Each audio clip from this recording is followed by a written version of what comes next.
ವಿಕಿರಣ ಪಟುತ್ವ, radio activity, ಇದು ನಮ್ಮ ನಿತ್ಯ ಜೀವನದ ವಿಜ್ಞಾನದ ಒಂದು ಭಾಗವಾಗಿದೆ. ಅಂದರೆ ಎವ್ರಿಡೇ ಸೈನ್ಸ್ ಅಂತ ಹೇಳಿ ಕರಿತೀವಲ್ರಿ, ಅದರದ್ದು ಒಂದು ಪಾರ್ಟ್ ಇದು. ಹಾಗಾಗಿ ಏನಿದು ರೇಡಿಯೋ ಆಕ್ಟಿವಿಟಿ ಮತ್ತು ಇದರ ಮ್ಯಾಗ ಯಾವ ರೀತಿ ಪ್ರಶ್ನೆಗಳನ್ನು ಬಂದಿರ್ತಾವ, ಇದರ ಬಗ್ಗೆ ಸ್ವಲ್ಪ ಅಬ್ಸರ್ವೇಷನ್ ಮಾಡೋಣ. ಫಸ್ಟ್ ವಿಕಿರಣ ಪಟುತ್ವ ಅನ್ನೋದು ತಿಳ್ಕೋಬೇಕು ಅಂದ್ರೆ ಈ ಎರಡು ಬದನೆಕಾಯಿಗಳ ಕಂಪ್ಯಾರಿಸನ್ ನಮಗೆ ಅರ್ಥ ಆಯಿತು ಅಂದ್ರೆ ಬಹುತೇಕವಾಗಿ ಈ ಚಾಪ್ಟರ್ ತಿಳಿಬಹುದ್ರಿ ತಮಗ. ಬದನೆಕಾಯಿ ಇದು ಫ್ರೆಶ್ ಅದ. ಹಾಗಾದರೆ ಏನದಂದ್ರ ಈ ಫ್ರೆಶ್ ಬದನೆಕಾಯಿ ಒಳಗ ಅತ್ಯಂತ ಹೊಳಪು ಜಾಸ್ತಿ ಅದ, ತೂಕನು ಹೆಚ್ಚಿಗೆ ಅದ.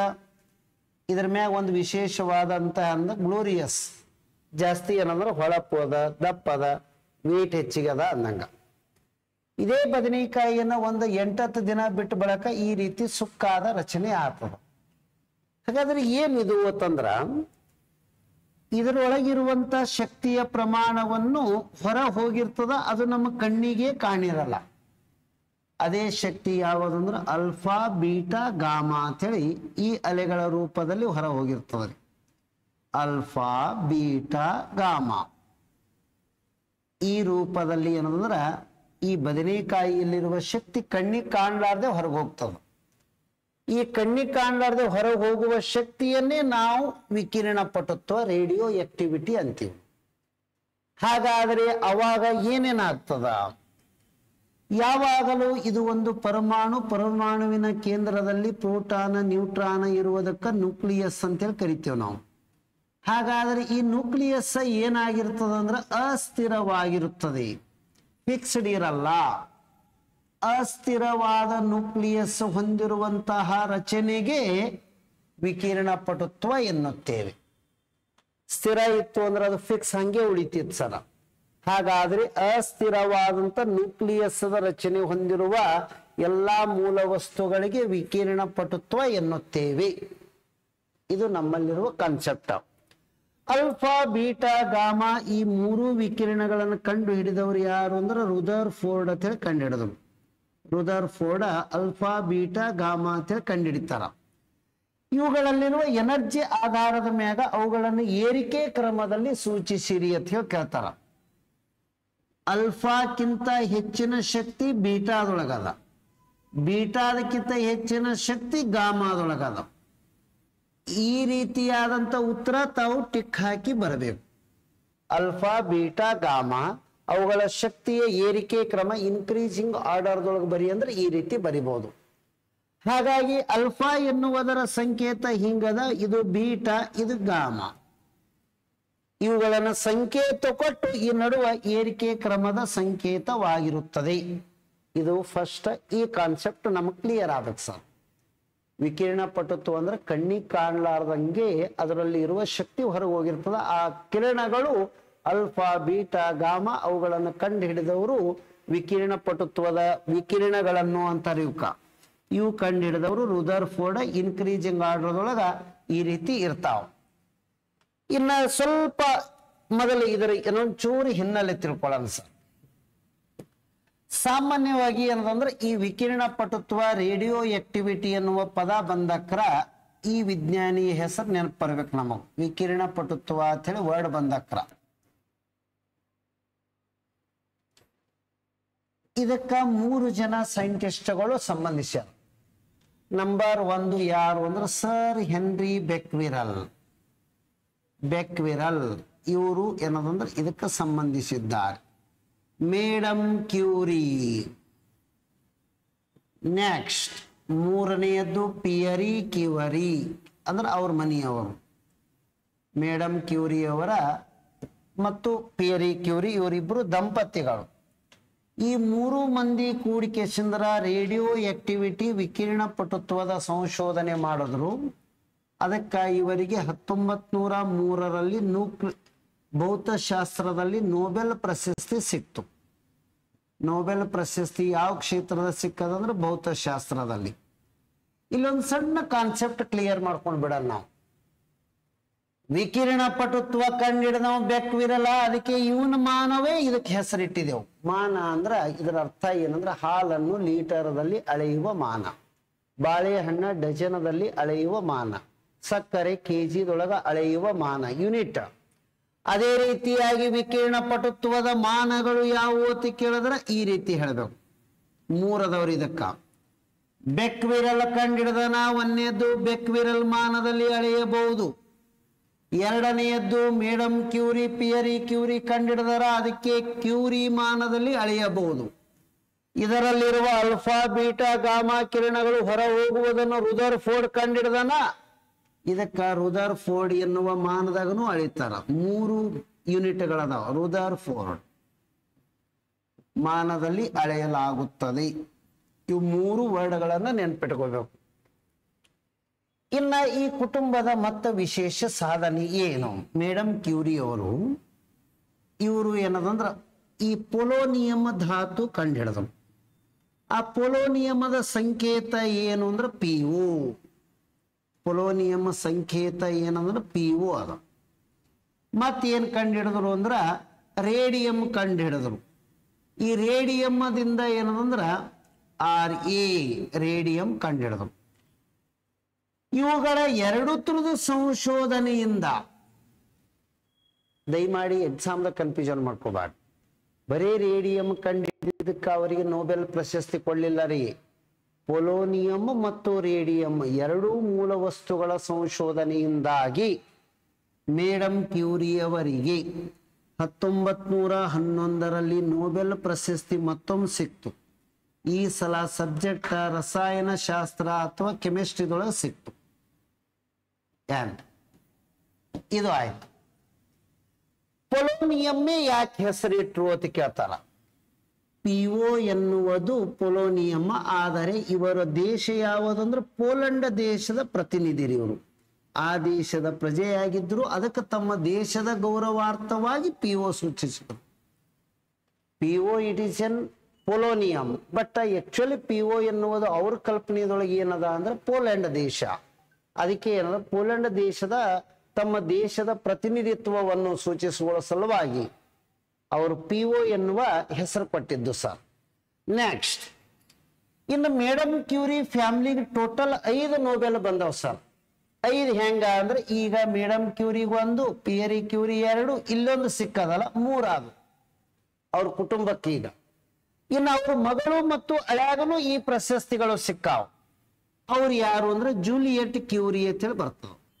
ಜೂಲಿಯಟ್ ಕ್ಯೂರಿ ಮಗಳು ಇವರು. ಇನ್ನ ಅಳಿಯ ಯಾರು ಅಂದ್ರೆ ಫೆಡ್ರಿಕ್ ಅಂತೇಳಿ ಬರ್ತಾನೆ. Frederic Joliot. ಇವರಿಬ್ಬರಿಗೆ 1935ರಲ್ಲಿ ನೊಬೆಲ್ ಸಿಕ್ತು.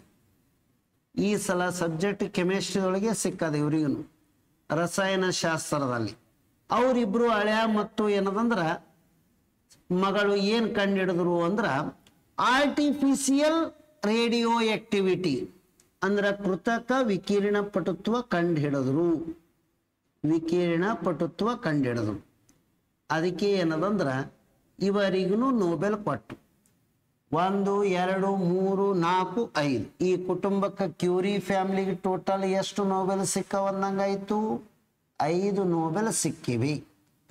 ಹಾಗಾದ್ರೆ 1903ರಲ್ಲಿ ಭೌತಶಾಸ್ತ್ರದಾಗ 11ರದಾಗ ನೊಬೆಲ್ದಾಗ ಮೇಡಮ್ ಕ್ಯೂರಿ 2 ಟೈಮ್ಸ್ 2 ಬಾರಿ ನೊಬೆಲ್ ಪ್ರಶಸ್ತಿ ಪಡೆದಿರುವ ಪ್ರಪಂಚದ ಏಕಮಾತ್ರ ಮಹಿಳೆಯರು ಇವರು.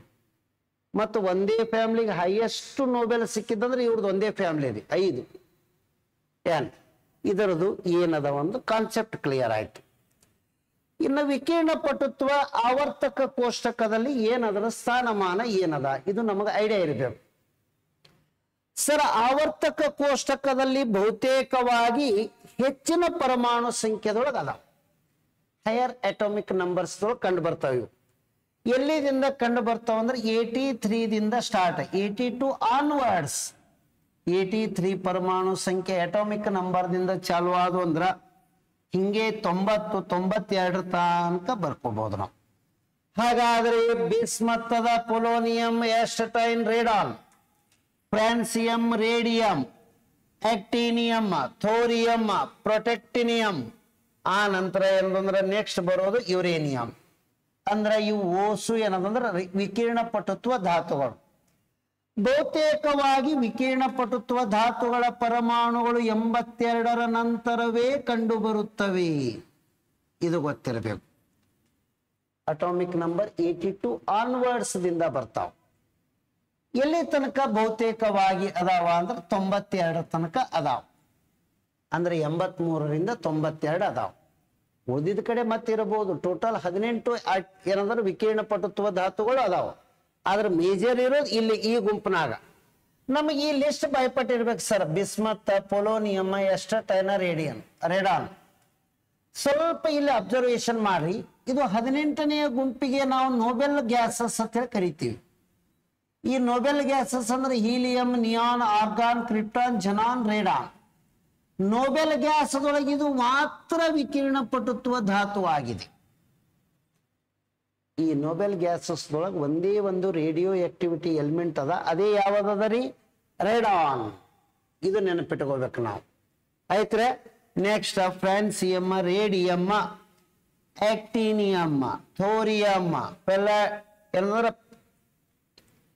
ಇದು ಪ್ರೊಟೆಕ್ಟಿಯಮ್ ಅಂತ ಹೇಳಿದ್ರೆ ಯುರೇನಿಯಂ. ಇಷ್ಟು ಇದು PA ಮತ್ತು ಇವು ನೆನಪಿಟ್ಕೋರಿ ಸರ್. ಇಲ್ಲೊಂದು ಸ್ವಲ್ಪ ಅಬ್ಸರ್ವೇಷನ್ ಮಾಡಿ. ಈ ಕ್ವಶನ್ಗಳನ್ನ ಈ ರೀತಿ ಕೇಳ್ಯಾರ ಇದ್ರ ಚಾಪ್ಟರ್ ಮ್ಯಾಗೆ. ಈ ಸ್ಟಾಫ್ ಸೆಲೆಕ್ಷನ್ ಕಮಿಷನ್ ದೊಳಗ ಈ ಚಾಪ್ಟರ್ ಮ್ಯಾಗ ಹೆಂಗ ಕ್ವಶನ್ಸ್ ಬಂದವ ಅನ್ನೋದಕ್ಕ.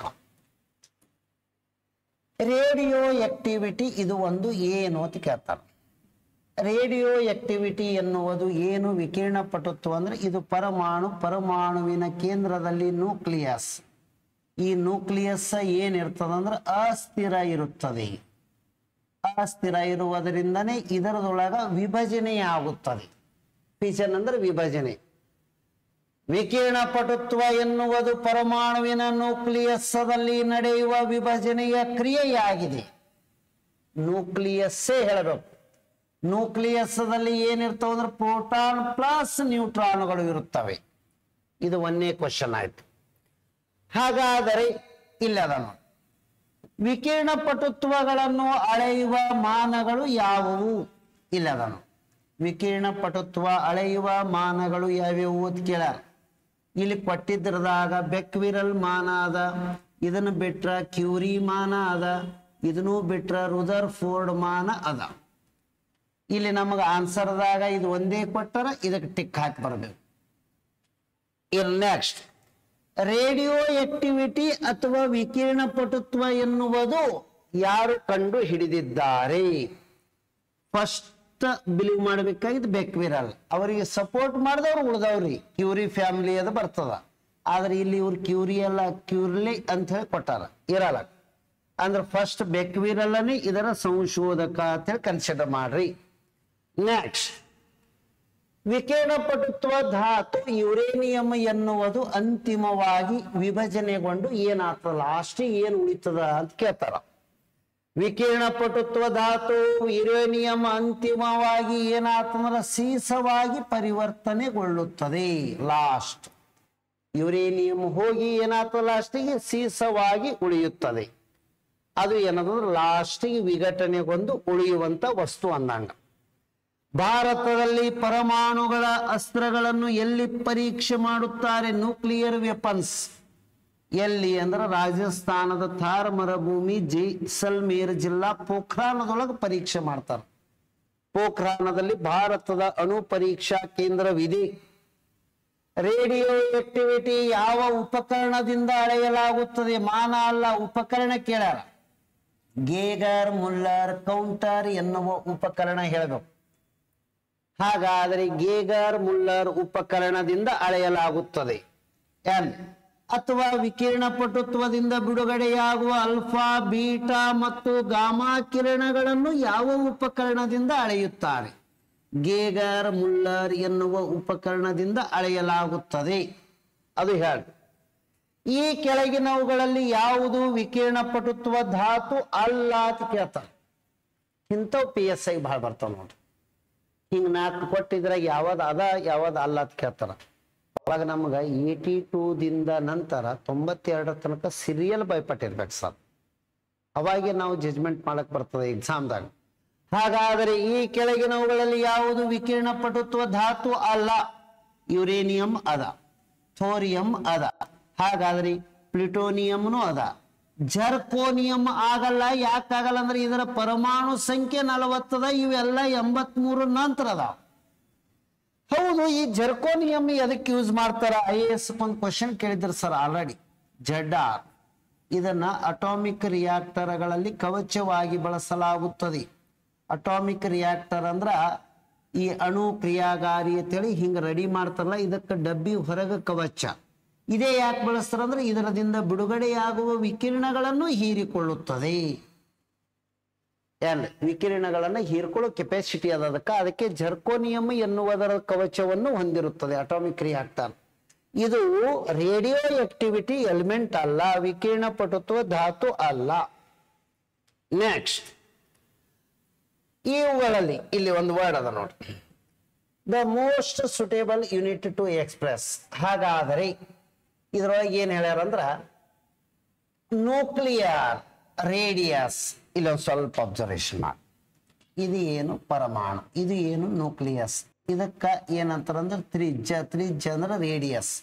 ನ್ಯೂಕ್ಲಿಯಸ್ ತ್ರಿಜ್ಯ ಎದರಾಗ ಅಳಿತಾರ ಅಂತ ಕೇಳ್ತಾರ. ಫೆರ್ಮಿ ಮಾನದಲ್ಲಿ ಅಳೆಯುತ್ತಾರೆ. 1 fermi is equal to 10⁻⁻15 metre. ಇದು ಹೇಳು. It is the smallest unit of the distance. ಅಂದ್ರ ದೂರವನ್ನು ಅಳೆಯುವ ಅತ್ಯಂತ ಚಿಕ್ಕದಾದ ಮಾನ ಫೆರ್ಮಿ. ದೂರವನ್ನು ಅಳೆಯುವ ಅತ್ಯಂತ ದೊಡ್ಡದಾದ ಮಾನ ಯಾವುದು ಅಂದ್ರೆ ಪಾರ್ಸೆಕ್. ಪಾರ್ಸೆಕ್ ಅದು ಏನಂದ್ರೆ ಅತ್ಯಂತ ದೂರವನ್ನು ಅಳೆಯುವ ದೂರದ ಮಾನವಿ. ಚಿಕ್ಕದಾದ ಅಳಿಲಿಕ್ಕೆ ಯಾವ್ದು ಬಳಸ್ತಾರ ಅಂದ್ರೆ ಫೆರ್ಮಿ ಅಂತ ಹೇಳಿ ಬಳಸ್ತಾರ. ನೆಕ್ಸ್ಟ್, ಇನ್ ವರ್ಡ್ ಯಂಗ್ಸ್ಟ್ರಾಮ್ ಅಂದ್ರೆ ಎಷ್ಟು? 10⁻⁻10 ಮೀಟರ್. ನ್ಯಾನೋ ಅಂದ್ರೆ ಎಷ್ಟು? 10⁻⁻9 ಮೀಟರ್ 9. ಮೈಕ್ರಾನ್ ಅಂದ್ರೆ ಎಷ್ಟು? 1/1000. ಇದು ತೋತೀವಿ ನಾವು. ಹಾಗಾಗಿ ಅದು ಸೆಲ್ಸ್ಗಳ ಮಾನಗಳನ್ನು ಅಳೆಯಲಾಗುತ್ತದೆ. ಇಲ್ಲಿ ನೋಡಿ ಸರ್ ಏನೇನದ. The electron emitted in beta radiation originates ಎಲ್ಲಿ? ಹಾಗಾದರೆ ಇಲ್ಲಿ ಕ್ವಶನ್ ಹೆಂಗೆ ಕೇಳ್ಯಾರ ನೋಡಿ. ಬೀಟಾ ಎನ್ನುವ ವಿಕಿರಣಗಳು ಇಲೆಕ್ಟ್ರಾನದಿಂದ ಬಿಡುಗಡೆಗೊಳ್ಳುವ ಬೀಟಾ ಎನ್ನುವ ವಿಕಿರಣಗಳು ಎಲ್ಲಿ ಉಗಮಿಸುತ್ತವೆ? ಇಲೆಕ್ಟ್ರಾನದಿಂದ ಬಿಡುಗಡೆಗೊಳ್ಳುವ ಬೀಟಾ ವಿಕಿರಣಗಳು ಎಲ್ಲಿ ಉಗಮಿಸುತ್ತವೆ ಅಂತ ಕೇಳ್ಯಾರ. ಹಾಗಾದ್ರೆ ಅಲ್ಫಾ, ಬೀಟಾ, ಗಾಮಾ ಇವೆಲ್ಲ ಎಲ್ಲಿ ಉಗಮಗೊಳ್ಳುತ್ತವ ಅಂದ್ರ ಪರಮಾಣುವಿನ ನ್ಯೂಕ್ಲಿಯಸ್ದಿಂದನೇ ಉಗಮಗೊಳ್ಳುತ್ತವ. Alpha, beta, gamma. ಈ ನ್ಯೂಕ್ಲಿಯಸ್ದಾಗ ಏನಿರ್ತದ? ಒಂದು ಪ್ರೋಟಾನ್ ಇರ್ತದ, ಒಂದು ನ್ಯೂಟ್ರಾನ್ ಇರ್ತದ. ನ್ಯೂಟ್ರಾನದಿಂದ ಬಿಡುಗಡೆಯಾಗುತ್ತವೆ. ಇದಕ್ಕೆ ಸರಿಯಾದ ಉತ್ತರ ಏನ್ ಹೇಳ್ಬೇಕಂದ್ರ ಅಸ್ಥಿರ ಪರಮಾಣುವಿನ ನ್ಯೂಕ್ಲಿಯಸ್ದ ಅಸ್ಥಿರದಲ್ಲಿ ಇರುವ ನ್ಯೂಟ್ರಾನ್ಗಳದಿಂದ ಬಿಡುಗಡೆಯಾಗುತ್ತವೆ. ಇದು ಹೇಳ್ಬೇಕ್ರ ನಾವು. ಬೀಟಾ ಕಿರಣಗಳು ನ್ಯೂಕ್ಲಿಯಸ್ದಿಂದ ಬಿಡುಗಡೆ ಆಗ್ತವ. ನ್ಯೂಕ್ಲಿಯಸ್ದಾಗ ಎದರದಿಂದ ಬಿಡುಗಡೆ ಆಗ್ತವ? ನ್ಯೂಟ್ರಾನ್ಗಳು. ನೆಕ್ಸ್ಟ್, ಈ ಕೆಳಗಿನವುಗಳಲ್ಲಿ ಯಾವುದು ವಿಕಿರಣ ಪಟುತ್ವದ ಧಾತು ಆಗಿದೆ? Cobalt, argon, uranium, chromium. ಯುರೇನಿಯಮದ ಪರಮಾಣು ಸಂಖ್ಯೆ 92 ಅದಂದ್ರೆ ಇದೇ ಅದಂದಂಗ 92 ಯುರೇನಿಯಂ. ಹೌದು, ಭಾರತದೊಳಗ ಫಸ್ಟ್ ಯುರೇನಿಯಂ ಪತ್ತೆ ಹಚ್ಚಿರುವುದು ಎಲ್ಲಿ ಅಂದ್ರ ಜಾರ್ಖಂಡಿನ Jaduguda mines. Indian largest uranium mining. ಭಾರತದಲ್ಲಿ ಅತಿ ಹೆಚ್ಚು ಯುರೇನಿಯಂ ಇರುವುದು ಎಲ್ಲಿ ಅಂತ ಕೇಳ್ತಾರ. ಈ ಆಂಧ್ರ ಪ್ರದೇಶದ ತುಮ್ಮಲಪಳ್ಳಿ. ಕರ್ನಾಟಕದೊಳಗನು ಯುರೇನಿಯಂ ಸಿಗ್ತದ. ಎಲ್ಲಿ ಸಿಗ್ತದ ಅಂತ ಕೇಳ್ತಾರ. ಶಾಪುರ್ ಅಂದ್ರೆ ಯಾದಗಿರಿ ಜಿಲ್ಲಾ ಶಾಪುರ್ ತಾಲೂಕದ ಗೋಗಿ ಎಂಬ ಪ್ರದೇಶದೊಳಗನು ಸಿಗ್ತದೆ ಯುರೇನಿಯಂ. ನೆಕ್ಸ್ಟ್, ಈ ಕೆಳಗಿನವುಗಳಲ್ಲಿ ಯಾವುದು ವಿಕಿರಣ ಪಟುತ್ವದ ಧಾತು ಆಗಿದೆ, ಮೂಲ ವಸ್ತು ಆಗಿದೆ? ಕೇಸಿಯಮ್ಮ, ಸ್ಟ್ರಾಂಟಿಯಮ್ಮ, ಪ್ಲಾಂಟಿಯಮ್ಮ, ಥೋರಿಯಮ್ಮ. ಇದಕ್ಕೆ ಹೇಳ್ಬೇಕು ನಾವು. ಯಾಕಂದ್ರೆ ಥೋರಿಯಂ ಎನ್ನುವುದು ಆಲ್ರೆಡಿ ಎನೈಗೆ ಓದಿ ಬಂದಿದ್ದೆವು. ಪರಮಾಣು ಸಂಖ್ಯೆ ಎಷ್ಟದ ಅಂದ್ರೆ 90. ಥೋರಿಯಂ ಕೇರಳದ ಕರಾವಳಿ ತೀರದಲ್ಲಿ ವಿಕಿರಣಗಳನ್ನು ಒಂದು ಮಾಲಿನ್ಯತೆ ಉಂಟು ಮಾಡ್ತದರಿ. ಕೇರಳದ ಕರಾವಳಿ ತೀರದ ಮರಳಿನಲ್ಲಿ ದೊರೆಯುವುದೇ ಥೋರಿಯಂ. ಹಾಗಾದ್ರೆ ಆ ಕೇರಳದ ಕೋಸ್ಟಲ್ ಏರಿಯಾದೊಳಗ ಮಲಿನತೆ ಉಂಟು ಮಾಡುವಂತ ವಿಕಿರಣಶೀಲ ಧಾತು ಯಾವುದು ಅಂದ್ರೆ ಥೋರಿಯಂ. ಆಲ್ರೆಡಿ ಕ್ವಶನ್ ಅದನ್ನು ಕೇಳಿದ್ದದ ಸರ್. ಈ ಕೆಳಗಿನವುಗಳಲ್ಲಿ ಯಾವುದು ವಿಕಿರಣ ಪಟುತ್ವ ಧಾತು ಅಲ್ಲ ಅಂತ ಕೇಳ್ಯಾರ. ಯುರೇನಿಯಂ ಅದ, ರೇಡಿಯಂ ಅದ, ಥೋರಿಯಂ ಅದ, ಕ್ಯಾಡ್ಮಿಯಂ ಬಹಳ ದೂರ. ಕ್ಯಾಡ್ಮಿಯಂ ಅದ ಪರಮಾಣು ಸಂಖ್ಯೆ 48 ಅದ, ಅದಕ್ಕಿದು ಆಗಲ್ಲ. ನೆಕ್ಸ್ಟ್, ವಿಕಿರಣ ಪಟುತ್ವದ ಶಾಂಪಲ್ಗಳು ಎದರಾಗ ಸ್ಟೋರ್ ಮಾಡಿರ್ತಾರಂದ್ರೆ ಸೀಸದ ಡಬ್ಬಿಯಲ್ಲಿ ಸಂಗ್ರಹಿಸಿಡ್ತಾರೆ. ವಿಕಿರಣ ಪಟುತ್ವದ ಅಂಶಗಳನ್ನು ಸೀಸದ ಡಬ್ಬಿದೊಳಗೆ ರಕ್ಷಣೆ ಮಾಡ್ತಾರ. ಇದರದಿಂದ ಬಿಡುಗಡೆಯಾಗುವ ಅಲ್ಫಾ, ಬೀಟಾ, ಗಾಮಾ ಎನ್ನುವ ಕಿರಣಗಳನ್ನು ಇದು ಹೀರ್ಕೋತದ, ಹೊರಗೆ ಬಿಡಲ್ಲ. ಒಂದು ವೇಳೆ ಆ ವಿಕಿರಣಗಳು ಹೊರಗೆ ಬಂದು ಅಂದ್ರ ಚರ್ಮಕ್ಕೆ ಬಡಿತಂದ್ರೆ ಬ್ಲಡ್ ಕ್ಯಾನ್ಸರ್ ಆಗ್ತದೆ, DNA ತೊಂದರೆ ಆಗ್ತದೆ ಸರ್. ಅದಕ್ಕಾಗಿ ಅದನ್ನು ಹೀರ್ಕೊಳಕ ಸೀಸದ ಡಬ್ಬಿಗಳನ್ನು ಬಳಸಲಾಗುತ್ತದೆ. ಅಂದ್ರೆ ಇದು ಏನಂತ ಹೇಳ್ಬೇಕಂದ್ರೆ ಗುಡ್ ಅಬ್ಸಾರ್ಬರ್, ಉತ್ತಮ ಗ್ರಹಿಕೆಯ ಸಾಮರ್ಥ್ಯವನ್ನು ಹೊಂದಿದೆ. ಅಲ್ಫಾ, ಬೀಟಾ, ಗಾಮಾ ಕಿರಣಗಳನ್ನು ಹೀರಿಕೊಳ್ಳುತ್ತದೆ. ನ್ಯೂಕ್ಲಿಯರ್ ಫೋರ್ಸಸ್ ಏನು ಅಂತ ಕೇಳ್ತಾರ. ಚಾರ್ಜ್ ಅಂದ್ರೆ ಏನು? ಆವೇಶ. ಮೊಬೈಲ್ ಚಾರ್ಜಿಂಗ್ ಹಚ್ಚಿದೇವೆ ಅಂತೇಳ ಮೊಬೈಲ್ ಆವೇಶಕ್ಕೆ ಒಳಪಡಿಸಿದ್ದೀವಿ. ಈ ವಿದ್ಯುತ್ ಆವೇಶ ಎದರಾಗ ಅಳಿತಾರ ಅಂದ್ರೆ ಕೂಲಾಂಬ್ ಮಾನದಲ್ಲಿ ಅಳಿತೀವಿ. ಅಂದ್ರೆ ಮೊಬೈಲ್ ಚಾರ್ಜಿಂಗ್ ಫುಲ್ ಆಗ್ಯದ ಅಂದ್ರೆ ಇದರ ಅರ್ಥ ಕೂಲಾಂಬ್ ಮಾನದಲ್ಲಿ ಆವೇಶ ತುಂಬಲಾಗಿದೆ ಎಂದರ್ಥ. ಹಾಗಾದ್ರೆ ಇದರ ಅರ್ಥ ಏನು? ನ್ಯೂಕ್ಲಿಯರ್ ಫೋರ್ಸಸ್ ಅಂದ್ರೆ ಇದರ ಅರ್ಥ ಪರಮಾಣುವಿನಲ್ಲಿ ಕಂಡು ಬರುವಂತ ಬಲ ಎನ್ನುವುದು ಆವೇಶದಿಂದ ಸ್ವತಂತ್ರವಾಗಿದೆ. It's does not depends upon the charges. ಪರಮಾಣುವಿನಲ್ಲಿರುವ ಬಲ ಎನ್ನುವುದು ವಿದ್ಯುತ್ ಆವೇಶದಿಂದ ಸ್ವತಂತ್ರಗೊಂಡಂತ ಅಂಶವಾಗಿದೆ. ವಿದ್ಯುತ್ ಆವೇಶ ಅಳೆಯುವ ಮಾನ ಕೂಲಾಂಬ್ ಆಗಿದೆ, ಅದು ಗೊತ್ತಿರ್ಬೇಕ್ರಿ. ಅತ್ಯಂತ ಹಗುರವಾದಂತಹ ವಿಕಿರಣ ಪಟುತ್ವ ಮೂಲ ವಸ್ತು ಯಾವುದು? ಇದ್ರೊಳಗಾದ ಕೆಳಾರ ಇವೆಲ್ಲ ನೋಡಿ, ಪೊಲೋನಿಯಂ, ಯುರೇನಿಯಂ ಇವೆಲ್ಲ 90 ನಂತರ ಅದಾವ. ಇವು ಎರಡು ಡ್ಯೂಟೀರಿಯಂ, ಟ್ರೀಟಿಯಂ, ಹೈಡ್ರೋಜನದ ಸಮಸ್ಥಾನಿಗಳದಾವ. ಇಲ್ಲೊಂದು ಸ್ವಲ್ಪ ನೀವು ಅಬ್ಸರ್ವೇಷನ್ ಮಾಡಿದ್ರೆ ಗೊತ್ತಾಗ್ಬಿಡ್ತದೆ ಏನದ ಇದು. ಹೈಡ್ರೋಜನದ ಸಮಸ್ಥಾನಿ ಅಂದ್ರ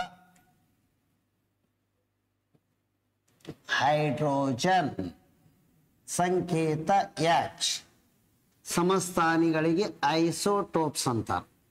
ಐಸೋಟೋಪ್ಸ್ ಅಂದ್ರೆ ಕನ್ನಡದಾಗ ಏನ್ ಅನ್ಬೇಕು ಅಂದ್ರೆ ಸಮಸ್ಥಾನಿ ಅನ್ಬೇಕು.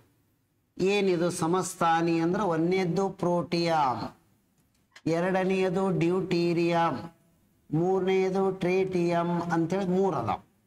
ಹಾಗಾದ್ರೆ ಇದಕ್ಕ ನಾವು ಪ್ರೋಟಿಯಂ, 2 ಡ್ಯೂಟೀರಿಯಂ, 3 ಏನದಂದ್ರೆ ಟ್ರೇಟಿಯಂ.